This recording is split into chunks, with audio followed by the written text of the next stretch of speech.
Hi, it's Danny, and I have another story for you. This one's called Living Your Summer Story. There's a fight within many of us to believe, to belong, collectively, solo, together, apart. Depends on the days and how you feel, I imagine. How the river is flowing, if it is. Does it matter? Do you care? Summer is here. For many of us, summers bring a lot of possibility. Summer is what we wait for. The days are supposed to be easy. Sometimes summer is pain. Summer is a fight. There can be so much glory packed into the season, remembrance, killing times, escaping times, the best of times, the longest days. The nights that you live like they are days, dancing in the moonlight, staring up at the stars, listening to the sounds of nature at night, swimming in the dark, feeling as if you are breaking some sort of rule, but also knowing that you are currently living life in a way that is true and right, feeling young and wise and in charge of it all, sensing that you're lost, peering into the dark, seeing it as foreboding and wondering when you'll be illuminated. At the start of summer, even in the weeks before it officially starts, there's often a feeling of anticipation, plans, some made in the cold months of winter, sometimes just to get through that one unforgiving day, are about to come true. Marked with gusto on the wall calendar, you've counted the days. In your mind, you've waited through the moments and how to expect them and be. And now, it's all here. What you've been dreaming and planning about, the days, the places, the hikes, the restaurants, the sunsets, those are all about to happen. You might have your clothes at the ready, perhaps already packed. Sometimes you wait until the last minute and the result is a car filled with items in a haphazard mess. If that stresses you out and makes it harder to slip into the rhythms of the road, then if I were you, I would be as organized as possible before you take off. That way, you can really get into the living life part of your trip and your summer. Dreams, especially daydreams, can hold more beauty than what actually happens in real life. But once you're in it, once those days that you've been planning for have arrived, you have some choices. Do you continue to live in the future, thinking about what is to come? Do you stay with the feet of your mind back in the past in an endless cycle of the tortured movie of your life, or at home where your responsibilities and realities will always be waiting?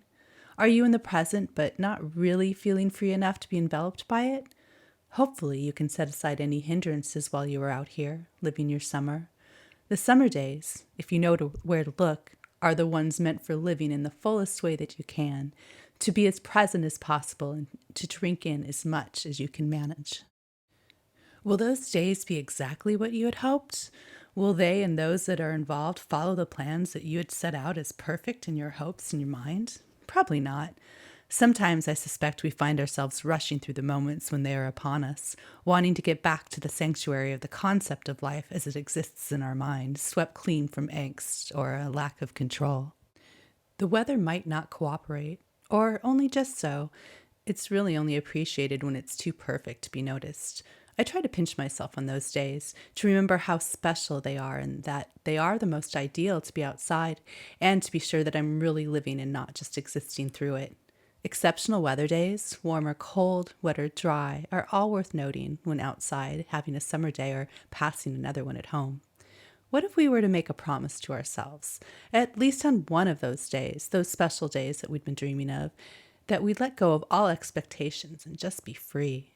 Imagine grabbing onto a slack line high above the trees with fog enveloping the world below. Would you take that line down into the unknown without pause, knowing that any control had to be given over to the day, to the experience? What if this led to a spark, a change? What if it didn't, but just turned out to be a day? Does it matter? Do you still want to take that leap? Or will you stand at the top, peering down into the fog, mulling over the what ifs before returning to the safety of the known every day? Summer memories should be full of things that we were glad to experience and see.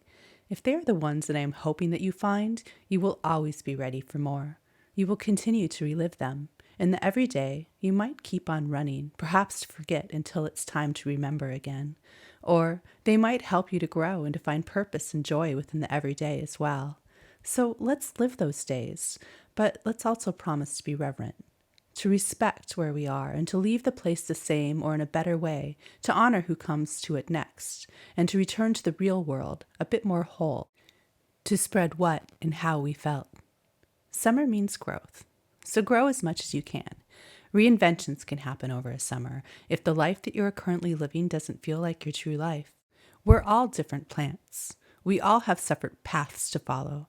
The world isn't balanced, so grow as you can. You might be a tree that is given too much attention and glory, a tree that gives shade for picnics in the summer, protection from the weather, and is decorated by the lights of people during the darkest days. You might be a tree that is covered in snow for much of the year, fighting to reach out once the snow melts, hoping not to break under the weight.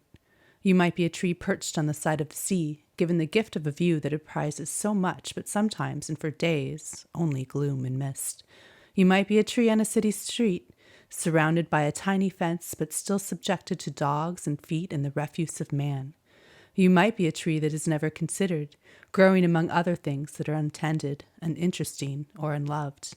You might think that my tree analogies are stupid and rather consider how you're some person mucking through life in the only way that they know how to, or the way that they've been taught. While you're out there, living your summer days, you'll want to bring a thing or two back. There are always souvenirs to buy, rocks to acquire, and photos to take. These are forms of proof, to show others and to bring you back. These things are gifts for friends, families, loved ones, and ourselves.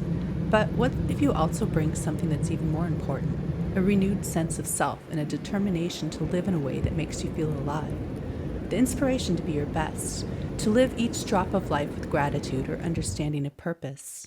What if you brought back that energy and made sure to spread it to others? You might feel a little down, returning to what you view as your everyday life, but you can take what you've gained and make those everydays into special days. It's just up to you. When you come back sharing the gifts that you found while away, those around you might benefit. Your positive energy might make someone's day better without you even knowing that you had an impact. Share the gifts of your summer days with others by being kind, by listening, by trying to understand. If we share the gifts that we were given so graciously when out in the natural world, we are also hopefully spreading an appreciation and awareness. We are encouraging future stewards. We are creating a community to share and learn from, a community that has common goals and dreams that reach for positivity, nurturing, and growth, a community to pass an evening around a campfire with, sharing food and stories and songs. So, enjoy your summer, A Life Outside podcast listeners and viewers. Thank you for being a gift to this podcast, as well as to the outdoor community. I look forward to hearing and seeing your stories of summer. And that's my story. Thank you for listening and watching, and I'll see you next time. Or outside.